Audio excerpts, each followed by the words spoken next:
আচ্ছা, শুরু করি তাহলে।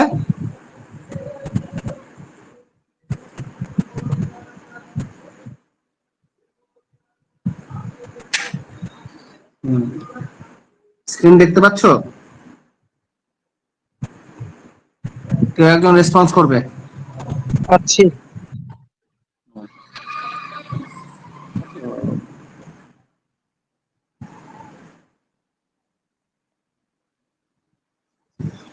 আজকে যেটা পড়াবো সেটা হচ্ছে উত্তর আচরণবাদী দৃষ্টিভঙ্গি বা পোস্ট বিহেভিয়ারিজম। পোস্ট বিহেভিয়ারিজম কি সেটা জানার আগে আমি আগের দিন যেটা আলোচনা করেছিলাম যে আচরণবাদ বা আচরণবাদী দৃষ্টিভঙ্গি কি। তো আগের দিনের আলোচনায় আমরা স্পষ্ট বুঝতে পেরেছি যে আচরণবাদ এক কথায় হলো আধুনিক দৃষ্টিভঙ্গির মধ্যে অন্যতম, এবং আচরণবাদের মূল উদ্দেশ্য হচ্ছে যে রাষ্ট্রবিজ্ঞানের আলোচনার বিষয়বস্তুগুলিকে বিজ্ঞানসম্মতভাবে আলোচনা করা, অর্থাৎ এক কথায় রাষ্ট্রবিজ্ঞানকে ন্যাচারাল সায়েন্সের মতো বা অন্যান্য প্রাকৃতিক বিজ্ঞানের মতো ভৌত বিজ্ঞানের মতো বিজ্ঞানে উন্নত করা। আর সেই কারণে বিজ্ঞানে উন্নত করার জন্য আচরণবাদীরা রাষ্ট্রবিজ্ঞান আলোচনায় বিজ্ঞানের যে উপাদানগুলো বা বৈজ্ঞানিক যে পদ্ধতিগুলো সেই পদ্ধতিগুলো আর গ্রহণ করেছেন বা সেই সমস্ত পদ্ধতিগুলোর মাধ্যমে রাষ্ট্রবিজ্ঞানের বিষয়বস্তু আলোচনা করেছেন। আমি আগের দিন আলোচনা করেছিলাম। আর তার উদ্ভব ঘটেছিল যে আর্থার বেন্টলি, গ্রাহাম ওয়ালাস তাদের যে লিখিত বিভিন্ন বই, the process of government, human nature in politics, এই বইগুলোর মাধ্যমে প্রথম আর যে আচরণবাদী আন্দোলন বলো বা কেউ কেউ এটাকে বিপ্লব বলেছে, সেই বিপ্লবের উদ্ভব ঘটেছে। তারপরে বিভিন্ন রাষ্ট্রবিজ্ঞানী তার সেই আন্দোলনকে বা সেই বিপ্লবকে এগিয়ে নিয়ে গেছে। ডেভিড ট্রুম্যান, তারপরে হচ্ছে ডেভিড স্টোন, এরকম অনেকেই, বিশেষ করে ডেভিড স্টোন সেই আচরণবাদী আন্দোলনকে আর খুব মানে বিখ্যাত করে তুলেছেন এক কথায় তার পলিটিক্যাল সিস্টেম গ্রন্থে। আর আচরণবাদী আন্দোলনের ব্যাখ্যা দিয়ে সে আচরণবাদী আন্দোলনকে বিখ্যাত করে তুলেছিলেন। এবার এই উত্তর আচরণবাদের উদ্ভব কিভাবে হলো, কেন এই উত্তর আচরণবাদী দৃষ্টিভঙ্গির প্রয়োজনীয়তা অনুভব করলেন রাষ্ট্রবিজ্ঞানীরা? তো এর পিছনে কিছু কারণ আছে। আচরণ বা দৃষ্টিভঙ্গির মধ্যে যে সমস্ত ত্রুটি বিচ্যুতিগুলো ছিল, আমরা সেদিন আলোচনার সময় করেছি, সমালোচনা করেছিলাম আমরা যে আচরণবাদের কি কি সমালোচনা আছে। সে সমস্ত সমালোচনার ভিত্তিতে আচরণবাদের কিছু ত্রুটি বিচ্যুতি আমরা লক্ষ্য করেছি। আর সেই কারণে সেই সমস্ত ত্রুটি বিচ্যুতিকে দূর করার জন্য বিশেষ করে তোমার যে আচরণবাদের যে একঘেয়ামিপনা বা যেটা বলছে যে রক্ষণাত্মক দৃষ্টিভঙ্গি বা মূল্যবোধ, নিরপেক্ষতা, এই যে এরকম আর কি কঠোর বিজ্ঞান চেতনা, এই সমস্ত কারণের জন্য যে আচরণবাদী দৃষ্টিভঙ্গি তার যে সামঞ্জস্যতা বা সময় উপযোগিতা, সেই সময় উপযোগিতা হারিয়ে ফেলে। আর সেই কারণেই বিশেষ করে ডেভিড স্টোন আর তিনি বিরক্ত হয়ে যে এইভাবে রাষ্ট্রবিজ্ঞানের আলোচনা সম্ভব নয়, আর এইভাবে যদি আলোচনা করতে থাকি আমরা তাহলে রাষ্ট্রবিজ্ঞানে আচরণবাদী দৃষ্টিভঙ্গির যে প্রাসঙ্গিকতা সেই প্রাসঙ্গিকতা হারিয়ে ফেলবে। আর সেই কারণে এই দৃষ্টিভঙ্গিকে প্রাসঙ্গিক ও কর্মমুখীনতা বা অ্যাকশন ওরিয়েন্টেড করার জন্য, বিশেষ করে এই দুটি বিষয়ের কারণেই আর এই উত্তর আচরণবাদী দৃষ্টিভঙ্গির উদ্ভব ঘটে। আচরণবাদের সমালোচনা করার জন্য উত্তর আচরণবাদের উদ্ভব ঘটেছে এই কথা ঠিক নয়। আচরণবাদকে সংশোধন করার জন্য, সংস্কার করার জন্য এই উত্তর আচরণবাদী দৃষ্টিভঙ্গির উদ্ভব ঘটেছে।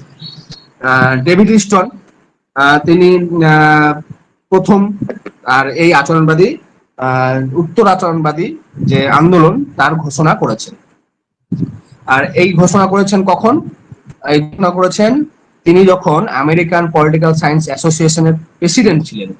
আর সেই প্রেসিডেন্ট থাকাকালীন 1969 সালে 1969 সালে তিনি আমেরিকান পলিটিক্যাল সায়েন্স অ্যাসোসিয়েশনের প্রেসিডেন্ট থাকাকালীন তিনি ঘোষণা করেছিলেন যে আচরণবাদী যে আন্দোলন বা আচরণবাদী যে দৃষ্টিভঙ্গি, সেই দৃষ্টিভঙ্গির প্রাসঙ্গিকতা হারাতে শুরু করেছে।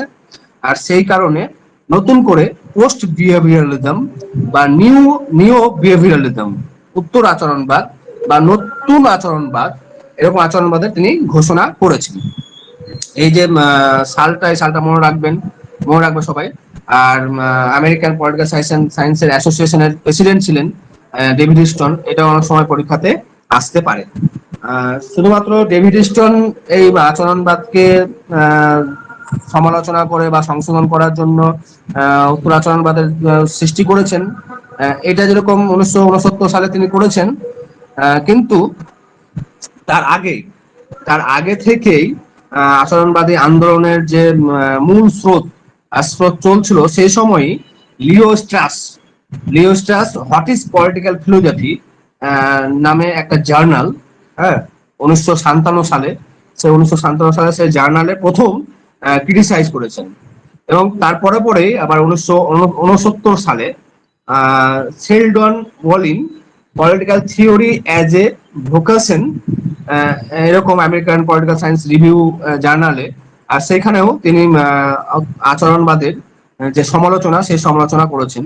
তারপরে আবার টমাস কুন, তিনি 1962 সালে the structure of scientific revolution, এই আর্টিকেলে তিনি আচরণবাদের সমালোচনা করে নতুন একটা কিছু আচরণবাদ মতো কিছু একটা সূচনা হোক, এরকম তিনি আগ্রহ রেখেছেন। এইভাবে উত্তর আচরণবাদের উদ্ভব ঘটেছে। এর আগের দিন তোমরা কে একজন বলছিলে যে আচরণবাদের যে গোল্ডেন ইরা, সেটা 1950s। আমার মনে হয় সেটা 1950s হবে না, 1960s হবে। যাই হোক, এবার উত্তর আচরণবাদের যে বৈশিষ্ট্য, সেই বৈশিষ্ট্যগুলো আমরা এক এক আলোচনা করব। ডেভিড স্টোন সেখানে আচরণবাদের 8টি বৈশিষ্ট্যের কথা বলেছিলেন, কিন্তু এইখানে তিনি 7টি বৈশিষ্ট্যের কথা বলেছেন। শুনতে পাচ্ছ আমার কথা? কেউ একজন রেসপন্স করো। হ্যালো,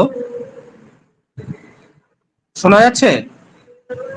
হ্যাঁ হ্যাঁ, একজন বলো কেউ, না হলে তো বুঝতে পারছি না। ঠিক, হ্যাঁ শুনতে পাচ্ছি। ঠিক আছে। হ্যাঁ হ্যাঁ হ্যাঁ, তো এই ডেভিড স্টোন এখানে মূলত 7টি বৈশিষ্ট্যের কথা বলেছেন উত্তর আচরণবাদের। তো সেই 7টি বৈশিষ্ট্য কি, আমরা পরে পরে আলোচনা করছি। প্রথম বৈশিষ্ট্য হচ্ছে আলোচ্য সূচির গুরুত্ব। বর্তমান সমাজ জীবনের গুরুত্বপূর্ণ বিষয় নিয়ে উত্তর আচরণবাদে আলোচনা করা হয়ে থাকে। আচরণবাদে কি অনেক সময় গুরুত্বপূর্ণ বিষয় সেখানে অবহেলা করা হয়েছিল, এবং শুধুমাত্র বিজ্ঞানসম্মত করে তোলার জন্য যা যা বিষয় দরকার সেগুলোর উপরে বেশি গুরুত্ব দেওয়া হয়েছিল, বা বিজ্ঞান, কলা কৌশল, গবেষণা, এগুলোই বেশি গুরুত্ব সেখানে পেয়েছিল।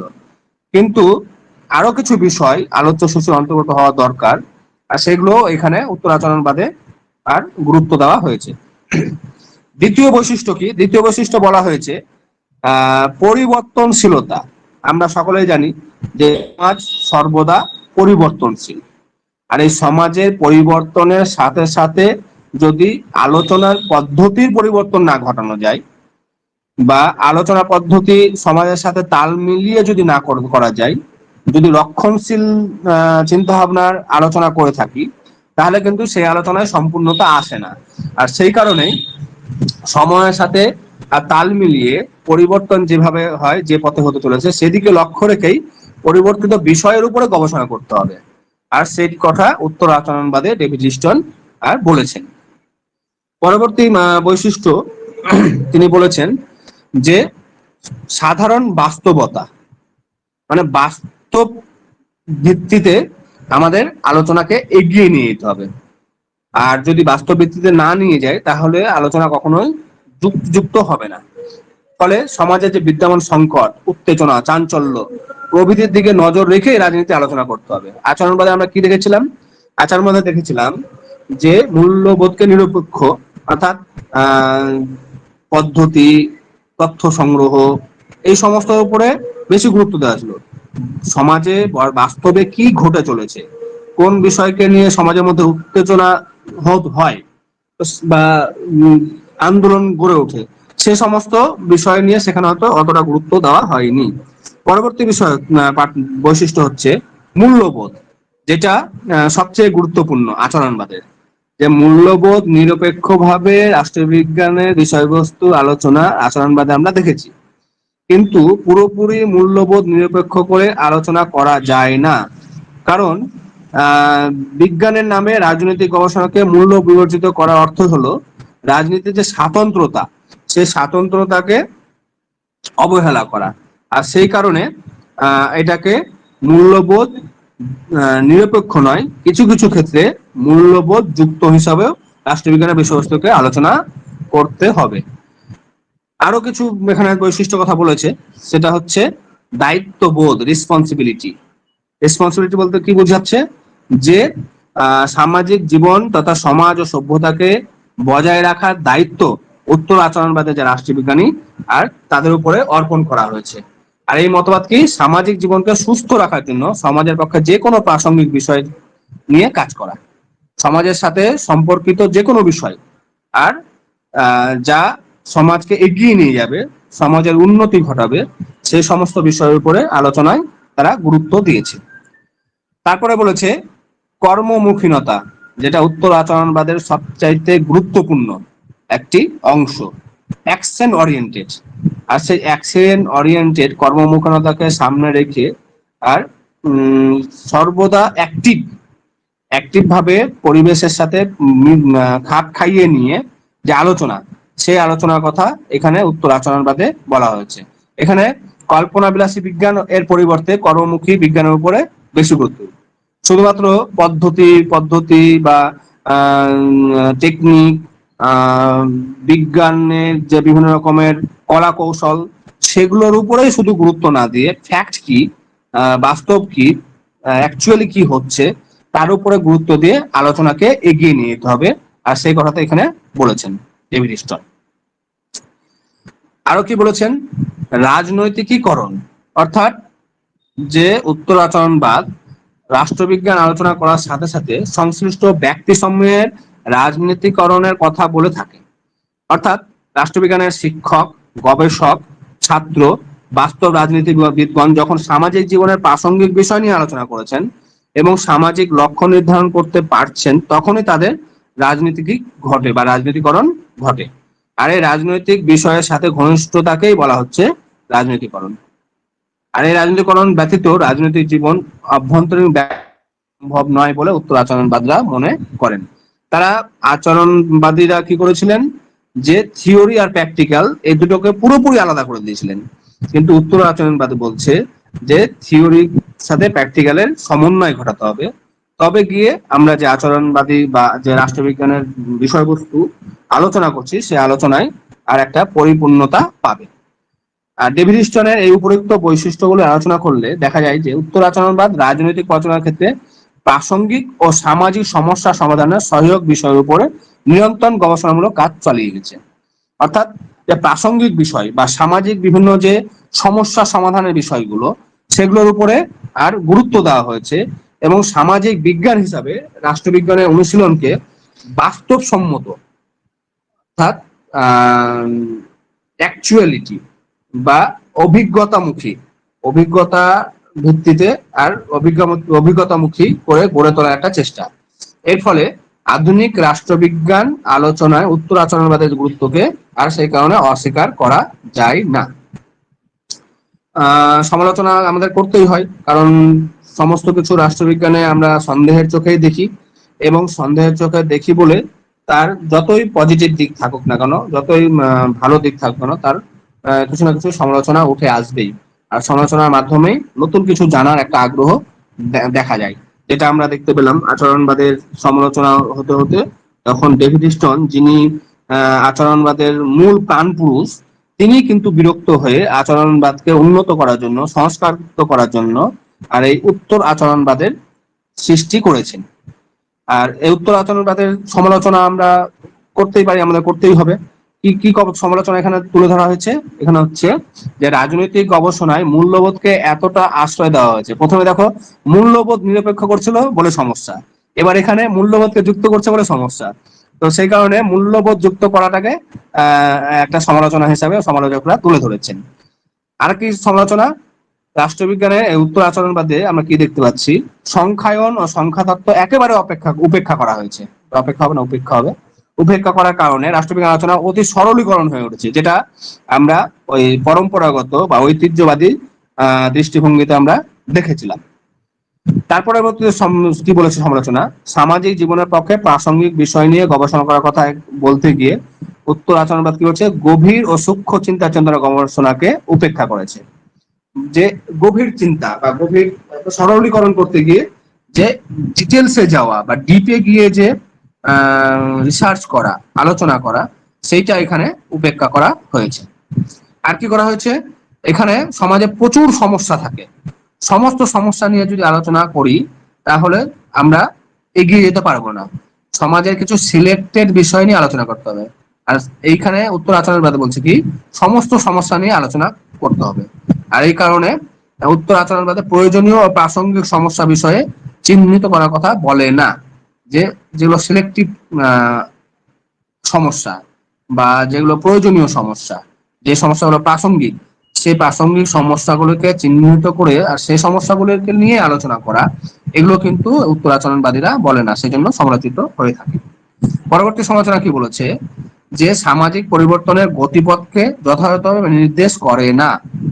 কোন গতিতে, কোন পথে সমাজ পরিবর্তিত হচ্ছে সেটা কিন্তু নির্দেশ করে না। সমাজের পরিবর্তনের সাথে সাথে এগাতে বলছে, কিন্তু কোন পথে হচ্ছে সেটা কিন্তু এখানে বলে না। এরা সামাজিক পরিবর্তনের প্রকৃতি কি হবে বা সমাজ কোন দিকে যেতে চলেছে তা সঠিকভাবে বলতে পারে না। এটা আচরণবাদে কিন্তু তারা বলার চেষ্টা করেছে, অনেক সময় সফলও হয়েছে। উপসংহার পরিশেষে আমরা বলতে পারি যে উত্তর আচরণবাদীদের মতে রাষ্ট্রবিজ্ঞানের কাজই হলো সামাজিক লক্ষ্য পূরণ করা বা সামাজিক সমস্যা সমাধান করা। এই সামাজিক সমস্যা সমাধান করতে গিয়ে সমাজ জীবনে সুষ্ঠুভাবে পরিচালিত করা বা সামাজিক স্বচ্ছতা বজায় রাখা। তাই এই মতবাদ আচরণবাদের সাথে এক অভিনব কার্যকারী সংযোজন মাত্র। আমি প্রথমে বললাম যে আচরণবাদের বিরোধিতা করার জন্য উত্তর আচরণবাদ সৃষ্টি হয়নি। আচরণবাদের যে সমস্ত ভুল ত্রুটিগুলো আছে সেগুলো সংশোধন করে কিছু নতুন বিষয় সংযোজন করা হচ্ছে উত্তর আচরণবাদের মূল উদ্দেশ্য। আর এই কারণে আমরা বলতে পারি যে উত্তর আচরণবাদ হলো রাজনৈতিক অনুশীলনে এক প্রকৃত বিপ্লব, প্রতিক্রিয়া নয়। এটা নয়া সংযোজন, মোটেই রক্ষণশীল বিষয় নয়। এটা সংস্কার, মোটেই প্রতি সংস্কার নয়। অর্থাৎ এই যে বাক্যগুলোর মধ্যে থেকে, এই বাক্যগুলোর মধ্যে দিয়ে আমরা বুঝতে পারি যে উত্তর আচরণবাদের বিরোধী নয় বা সমালোচনা হিসাবে উঠে আসেনি। এখানে কি বলা হচ্ছে? এটা হচ্ছে একটি প্রকৃত বিপ্লব, প্রতিক্রিয়া নয়। এটা হচ্ছে একটা সংযোজন, রক্ষণশীল নয়। এটা একটা সংস্কার, কোনো প্রতি সংস্কার নয় বা বিরোধিতা নয়। এই সব মিলিয়ে আমাদের এই উত্তর আচরণবাদ একদম ছোট্ট টপিক। এটা আমার ভুল হয়েছে, তোমাদের আচরণবাদের সাথে যদি পড়ে দিতাম তাহলে সেদিনই কমপ্লিট হয়ে যেত। তো যাই হোক, এইটুকু বিষয় ছিল। এইগুলো নিয়ে তোমাদের যদি কোনো প্রশ্ন থাকে তাহলে বলতে পারো। তোমাদের কোনো কিছু প্রশ্ন আছে?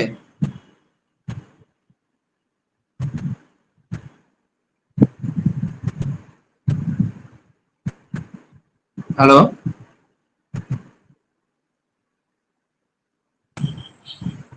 হ্যাঁ স্যার, কেউ কিছু হ্যাঁ, বলছি ঠিকই আছে। আচ্ছা। মানে আচরণবাদটা হচ্ছে মূল্যবোধকে স্বীকার করেছিল না, কিন্তু এখানে উত্তর আচরণবাদরা মূল্যবোধকে স্বীকার করছে, তাই তো? ঠিক, ঠিক আছে।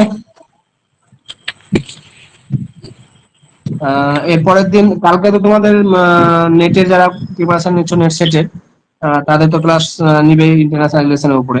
হ্যাঁ, হুম। আর আমি এরপরের দিন মার্কসিজমটা পড়াবো। হুম। মিউট করো, কে আনমিউট করে রেখেছে। কথা বলা হয়ে গেলে মিউট করে দিবে। তো আমি এর পরের দিন, তোমাদের সপ্তাহে 2 দিন ক্লাস দেওয়া আছে না? এসএসসি 2 দিন, নেট সেটের 2 দিন, দেখবে তোমাদের হ্যাঁ ক্লাসরুমে দেওয়া আছে। তো আমি 2 দিনই নিব। আর আরেকটা যেটা আমি ভাবছি, যে সপ্তাহে একদিন এসএসসি ফুল সিলেবাসের পরীক্ষা নেব। তোমাদের তো অনেকে অনেক জায়গা থেকে, ম্যাটেরিয়ালস থেকে পড়াশোনা করেছো, মোটামুটি পরীক্ষা এগিয়ে আসছে। আমি যদি এরকম ছোট ছোট একটা একটা করে টপিক ধরে এগাই, তাহলে কিন্তু শেষ করতে পারবো না। পরীক্ষা ঘোষণা করে দিতে পারে, পুজোর পরে পরে সম্ভবত নোটিফিকেশন দিতে পারে। তো সেই জন্য আমি এরকম টপিক বাই টপিক আলোচনা করব, সাথে সাথে পরীক্ষা তো নিবই টপিক দিয়ে। আর সপ্তাহে একদিন আমি চাইছি যে ফুল সিলেবাস, এসএসসির যে পুরোনো সিলেবাস আছে আপাতত, সেই সিলেবাস অনুসারে 50টা করে প্রশ্ন দিব, 100 নম্বরের পরীক্ষা। আর সেই পরীক্ষাটা একদম লিমিটেড সময়ের মধ্যে, 1 ঘন্টা দিব, 1 ঘন্টায় লিঙ্ক ওপেন থাকবে, যারা যারা পরীক্ষা দিবে দিবে, আর তারপরে 1 ঘন্টা পরে বন্ধ করে দিব। এরকম করলে কেমন হয়? হ্যাঁ স্যার, ভালো হবে। হ্যাঁ দাদা ভালো হবে। হ্যাঁ, বাকিরাও বলো। হ্যাঁ, আর সেটা করব এই 9:30 থেকে 10:30, 10:30, 1 ঘন্টা। এই টাইমটা ভালো হবে স্যার। হুম, এই 9:30 থেকে 10:30 আমি তোমাদেরকে বলবো যে এটা আমার জন্য রেখে দিবে। আমি যেদিনই ফাঁকা পাবো কিছু না কিছু নিব। হ্যাঁ, এখন যেহেতু আমি কলেজে এখানে আছি, কলেজে ক্লাস চলছে, কিন্তু কালকে আমাদের কলেজে প্রোগ্রাম আছে, কাল পরশু, তো ওই জন্য চাপ কম আছে। আর সেই কারণে আমি ফাঁকা থাকছি, ওই জন্য প্রায় দিনই ক্লাস নিচ্ছি আর কি। তো কালকে তো নেট সেটের ক্লাস হবে, যারা নেট সেটের জন্য প্রিপারেশন নিচ্ছে, বিশ্বজিৎ ক্লাস নিবে ইন্টারন্যাশনাল রিলেশনের উপরে। আহ, আর বাকি তারপরে আমি যে রুটিন দিয়েছি, যে রুটিন অনুসারে দেওয়া আছে, সেই রুটিন অনুসারে ক্লাস নিব। আর সপ্তাহে একদিন রবিবার হচ্ছে তোমার এসএসসির যে ফুল সিলেবাস বা পুরো নাম্বারের যে পরীক্ষা সেটা নিব। আর আরেকদিন সেটা হচ্ছে শনিবার, বা কোনো একদিন আমি সেটা বলে দেবো গ্রুপে, সেদিন নেট সেটের পরীক্ষা নেব, পুরো 100টা প্রশ্ন, যেরকম সমস্ত আচ্ছা। সিলেবাস থেকে 10টা ইউনিট থেকে 10টা করে প্রশ্ন দিয়ে 100টা প্রশ্নের পরীক্ষা নেব। হুম। তো এরকম নিলে মনে হয় তোমাদের ভালো হবে নাকি?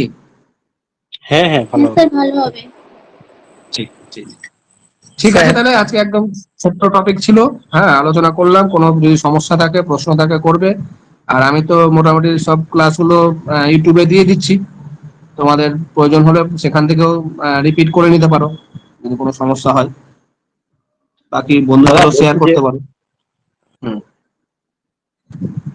স্যার বলো। বলছিলাম যে যেদিন আপনি ওই সেটের ক্লাস নেবেন, হুম সেদিন কিভাবে আপনি ওই আমাদের গতকালকে টপিক গুলো ইম্পর্টেন্ট গুলো বলে দিলেন না? হুম তো সেরকম যদি আপনি ওই ফার্স্ট পেপারটা একটু বলে দিতেন তো ভালো হতো। ফার্স্ট পেপারটা দেখো, আমি যেটা নিয়ে আলোচনায় আছি বা চর্চাতে আছি সেটা সম্বন্ধে বললে ভালো। হ্যাঁ, ফার্স্ট পেপার আমি নতুন করে আমাকে পড়তে হবে, চর্চা করতে হবে। হ্যাঁ, ওই জন্য ও এখনই আমি আচ্ছা। যাচ্ছি না। আমি তোমাদের বলেছি যে ফার্স্ট পেপারের আমি পরীক্ষা নিব। হ্যাঁ, নোটিফিকেশন হয়ে গেলে তখন আমি পরীক্ষা নিব, বা নেট সেটেরও মাঝে মধ্যে পরীক্ষা নিব, কিন্তু ওটা আমি পুরোপুরি দায়িত্ব নিতে পারবো না। হ্যাঁ, তোমাদের না, সাবজেক্টের এসএসসি দায়িত্ব নিচ্ছি। আমি যেরকম ভাবে এগাচ্ছি তোমরা যদি সবাই এগাও, আমি গ্যারেন্টি যে 1 বছরের মধ্যে তোমরা নেট সেট কোয়ালিফাই করবে বা এসএসসি লাগাবে। আচ্ছা আমি আচ্ছা। স্যার নেট সেটের জেনারেল পেপারটা বলছি। তো দেখি কতটা পারা যায়। হ্যাঁ, আগে সাবজেক্টটা এগাই। হুম, হ্যাঁ ঠিক আছে। ঠিক ঠিক আছে।